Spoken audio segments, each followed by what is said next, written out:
హైదరాబాద్ చాదర్ఘట్ కాల్పుల ఘటనపై సుల్తాన్ బజార్ పోలీసులకు డీసీపీ చైతన్య ఫిర్యాదు చేశారు. బషీరాబాద్ లో నిన్న డీసీపీల సమావేశానికి హాజరైన చైతన్య అనంతరం సైదాబాద్లోని తన కార్యాలయానికి బయలుదేరారు. అదే సమయంలో ఒక వ్యక్తి వద్ద మొబైల్ స్నాచింగ్ చేసి ఆటోలో పారిపోయేందుకు నిందితులు ప్రయత్నించారు. స్నాచింగ్ జరిగిన తీరును తమ డ్రైవర్ సందీప్ చూసి తనకు చెప్పాడని డీసీపీ చైతన్య తెలిపారు.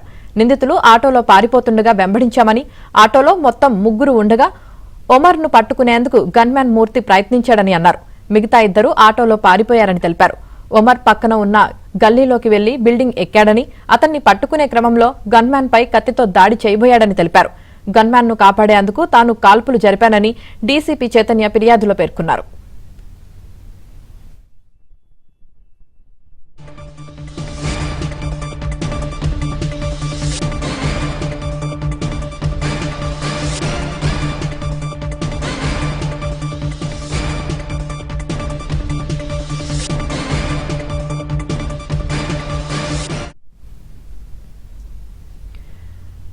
హైదరాబాద్ చాదర్ఘట్ కాల్పుల ఘటనపై సుల్తాన్ బజార్ పోలీసులకు డీసీపీ చైతన్య ఫిర్యాదు చేశారు. ఇక దీనికి సంబంధించి పూర్తి సమాచారం మా క్రైమ్ కరెస్పాండెంట్ శశి అందిస్తారు ఘటనా స్థలం నుంచి. శశి,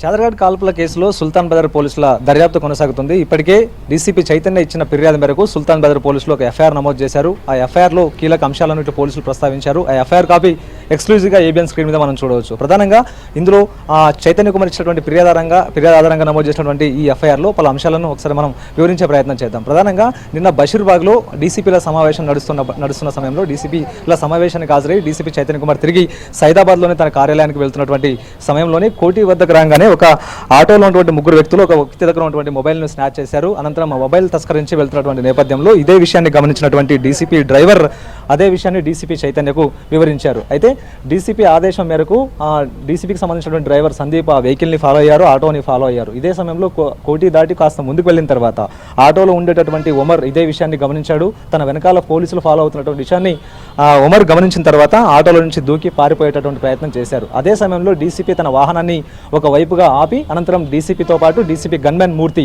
ఈ ఇద్దరు కూడాను ఒమర్ను ఫాలో అయ్యారు. ఒమర్ వెంట పరుగులు తీశారు.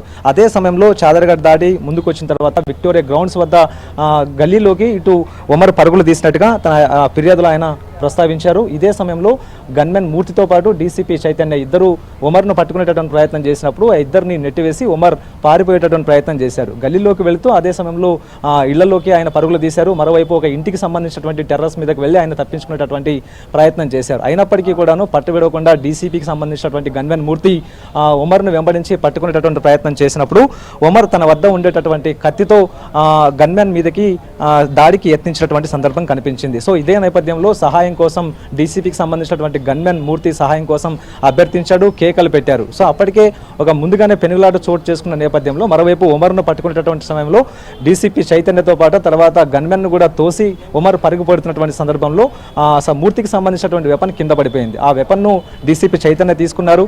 అనంతరం ఇక దాడి చేసేటటువంటి యత్నంలో ఒమర్ దాడికి దిగబడేటటువంటి యత్నంలోనే డీసీపీ చైతన్య తన ఫైర్ ఓపెన్ చేశారు. సో ఇదే సమయంలో ఒమర్కు గాయాలయ్యాయి. అయితే ఫైరింగ్ జరిపినప్పటికీ కూడాను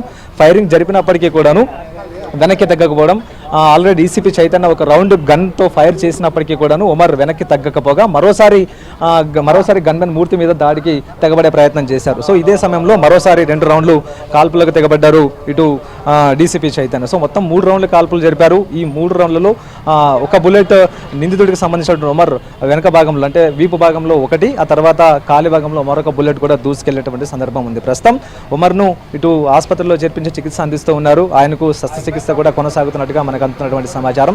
రాత్రి జరిగినటువంటి ఈ పెనుగులాట కావచ్చు, లేకపోతే ఒమర్ను పట్టుకునేటువంటి ప్రయత్నంలో భాగంగా పోలీసులు చేసినటువంటి ప్రయత్నంలో భాగంగా డీసీపీ చైతన్యకు ఆ తర్వాత గన్మెన్ మూర్తికి కూడా గాయాలు కావడంతో వారిద్దరిని కూడా ప్రజెంట్ ఇప్పుడు యశోద ఆసుపత్రిలో చేర్పించి చికిత్స అందిస్తున్నటువంటి సందర్భం కనిపిస్తుంది. సో మొత్తానికి ఒమర్ అప్పటికే తనకు సంబంధించినటువంటి ఈ ఆటోలో ఇంతకుముందు మనం చెప్పుకున్నట్టుగానే ఆటోలో వెళ్తున్నటువంటి నేపథ్యంలో ఒమర్తో పాటు మరొక ఇద్దరు కూడా ఉన్నారు. సో ఆ ఇద్దరు కోసం పోలీసుల గాలింపు కొనసాగుతుంది. ఒమర్ మాత్రమే ఆటో నుంచి దిగి పారిపోయేటటువంటి ప్రయత్నం చేసినప్పుడే డీసీపీ చైతన్య, ఆ తర్వాత డీసీపీకి సంబంధించినటువంటి గన్మెన్ మూర్తి ఇద్దరు కూడా అతని వెంట పరుగులు తీస్తూ పట్టుకునేటటువంటి ప్రయత్నం అయితే చేశారు. అయితే ఇప్పటి వరకు కూడా ఈ ఉమర్ మీద పెద్ద ఎత్తున కేసులు ఉన్నాయి. కాలాపత్ర పోలీస్ స్టేషన్తో పాటు చార్మినార్, ఆ తర్వాత చాలా వరకు కూడా చుట్టుపక్కల ఉన్నటువంటి సుమారుగా 3-4 పోలీస్ స్టేషన్లో ఆయన మీద సుమారుగా 20కి పైగా కేసులు ఉన్నాయి. ఈ కేసులన్నీ కూడా ఎక్స్టార్షన్ కావచ్చు, స్నాచింగ్ కావచ్చు, వీటికి సంబంధించినటువంటి కేసులే అధికంగా ఉన్నాయి. ఇప్పటికే ఆ ఉమర్ మీద 2 సార్లు పీడీ యాక్టులు పోలీసులు ప్రయోగించడం జరిగింది.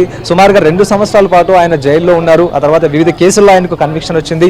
సో బయటకు వచ్చినప్పటికీ కూడాను తన నేరాల బాటను ఆయన మానలేదు. ఇదే నేరాలు చేస్తూ మరోసారి కూడా స్నాచింగ్ పాల్పడుతున్న నేపథ్యంలో రెడ్ హ్యాండెడ్గా పోలీసులకు కంటబడి తప్పించుకునేటటువంటి ప్రయత్నంలో భాగంగానే ఎలాగైనా సరే పోలీసుల మీద దాడికి తెగబడైనా, వారిని చంపైనా తప్పించుకోవాలన్న ప్రయత్నంలో భాగంగానే తనతో పాటు ఉన్నటువంటి కత్తితో ఇటు డీసీపీ చైతన్య, ఆ తర్వాత ఆయనకు సంబంధించినటువంటి గన్మెన్ మీద దాడికి యత్నించాడు. సో ఇదే నేపథ్యంలో ఆత్మరక్షణలో భాగంగా గన్మెన్ ప్రాణాలను కాపాడేటటువంటి ప్రయత్నంలో భాగంగా DCP Chaitanya gun fire open చేసి అనంతరం ఉమర్ మీద కాల్పులు జరిపారు. సో 3 రౌండ్లు కాల్పులు జరిపినటువంటి నేపథ్యంలో 2 రౌండ్లు ఆయన శరీర భాగాల్లోకి దూసుకెళ్తే 1 రౌండ్ మాత్రం మిస్ అయింది. అయితే ఈ క్లూ సేకరించేటటువంటి ప్రయత్నంలో భాగంగా ఇప్పటికే సుల్తాన్ బజార్ పోలీసులతో పాటు క్లూస్ టీం కూడాను ఘటనాస్థలికి చేరుకుంది. రాత్రి నుంచి కూడా ఇప్పటికే పలు దఫాలుగా క్లూ సేకరించారు. రాత్రి ఒక పర్యాయం ఫోరెన్సిక్ టీం క్లూ సేకరిస్తే మరొకసారి కూడా ఇప్పుడు ఫోరెన్సిక్ టీం క్లూ సేకరిస్తూ ఉంది. కేవలం ఇది మాత్రమే కాకుండా డాగ్ స్క్వాడ్ అలాగే బాంబ్ స్క్వాడ్ సహాయంతో కూడాను కొంత సెర్చ్ అయితే ప్రస్తుతం ఇక్కడ చేస్తున్నటువంటి సందర్భాలు అయితే కనిపిస్తూ ఉన్నాయి. సో ఇప్పుడు డీసీపీ చైతన్య ఇచ్చినటువంటి ఫిర్యాదు ఆధారంగా ప్రజెంట్ ఉమర్కు సంబంధించిన అంశాల మీద దర్యాప్తు కొనసాగిస్తూ ఉన్నారు. ఇప్పటికే ఉమర్ మీద ఎన్ని కేసులు ఉన్నాయి, ఏ పోలీస్ స్టేషన్లో కేసులు ఉన్నాయి, అతనికి సంబంధించినటువంటి నేర ప్రవృత్తి ఏంటి అనే అంశాల గురించి ఒకవైపు దర్యాప్తు కొనసాగిస్తూ ఉంటే మరోవైపు తప్పించుకుని పారిపోయినటువంటి మరో 2 నిందితుల కోసం కూడా ప్రజెంట్ గాలింపు కొనసాగిస్తూ ఉన్నారు. ప్రస్తుతం ఆటోలో ఉన్నటువంటి మరో 2 నిందితులు ఎవరు, వారెవరన్న అంశాల గురించి తెలుసుకోవడానికి వీలుగా ఆ ఇద్దరిని కూడా పట్టుకోవడానికి వీలుగా మరికొన్ని బృందాలను కూడా ఏర్పాటు చేసి ఆ ఇద్దరి కోసం కూడా ప్రజెంట్ ఇప్పుడు గాలింపు కొనసాగిస్తున్నారు పోలీసులు. సో మొత్తానికి సుల్తాన్ బజార్ పోలీసులు ఈ కేసును సీరియస్గా తీసుకున్నారు. మరోవైపు పోలీసుల మీద ఏకంగా డీసీపీ మీదకే దాడికి తెగబడినటువంటి రౌడీ షీటర్ల విషయంలో హైదరాబాద్ పోలీసులు చాలా కఠినంగా వ్యవహరిస్తామంటూ కూడా ఇప్పటికే సిపి సజ్జనార్ చెప్పకనే చెప్పారు. సో మొత్తానికి ఈ విషయంలో తదుపరి చర్యలు ఎలా ఉండబోతున్నాయో చూడాలి. రైట్.